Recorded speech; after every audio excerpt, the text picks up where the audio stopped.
কোথায় যাচ্ছ? আমার নাম অয়ন, আমাকে ওই বার্থডে পার্টিতে ইনভাইট করা হয়েছে। বন্ধুরা শুনছো এই গরিব ভিখারিটার কথা?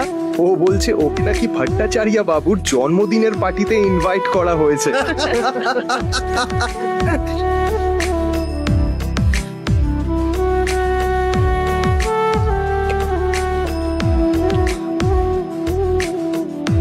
রুষা বেবি, চলো বাড়ি যাই। বেবি? তুমি এই ভিখারিটাকে চেনো নাকি?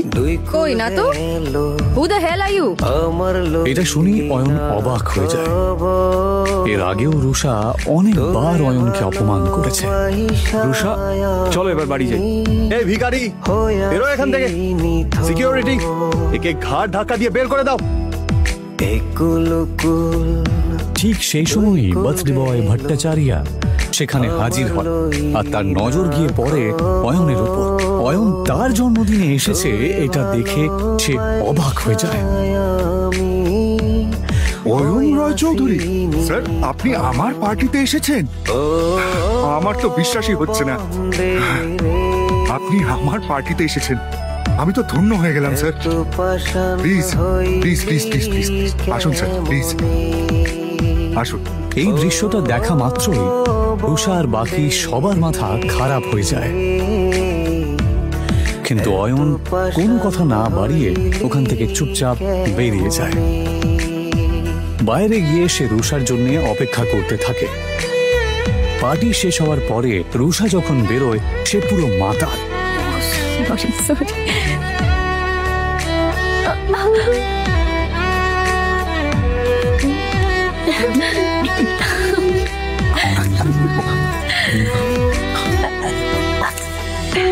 দুঃখ আমার সাথী হইল সারা জনম কিসের লাগি করলি আমার সব চাইয়া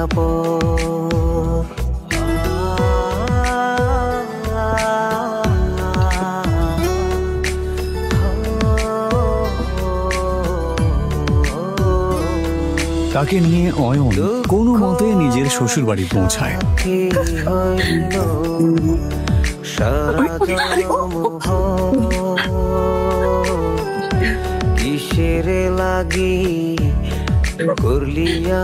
অয়ন শ্বশুর বাড়িতেই ঘর জামাই হয়ে থাকতো, আর এই বিষয়টা নিয়ে সবাই ঠাট্টা করত।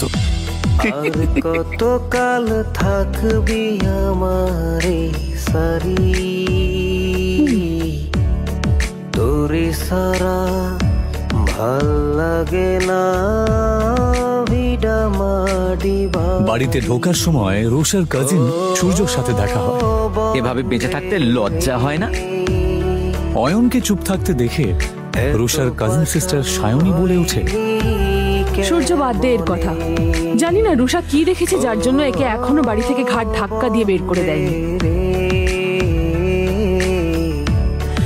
এত পাষাণ হইলি কেমনে? অয়ন প্রায় প্রত্যেক দিনই শ্বশুর বাড়িতে এই ধরনের কথা শুনত। ওর এইসব কথা শোনার অভ্যেস হয়ে গেছিল। ওরা সবাই এই রকম ব্যবহার করলেও ও এদেরকে ক্ষমা করে দিত, কারণ ও রুষাকে সত্যিই খুব ভালোবাসত। নে খা।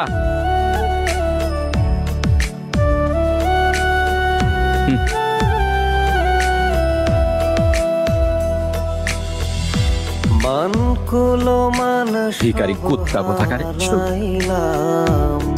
ওর একটাই দুর্বলতা ছিল, যার জন্য ওকে দিনের পর দিন এভাবে অপমান সহ্য করতে হচ্ছিল।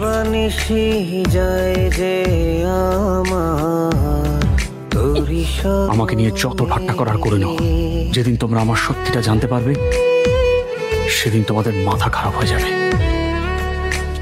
অয়ন আসলে কে সেটা কেউই জানতো না, তবে কেন জানি না অয়ন নিজেও কাউকে কিছু বলতে চাইতো না।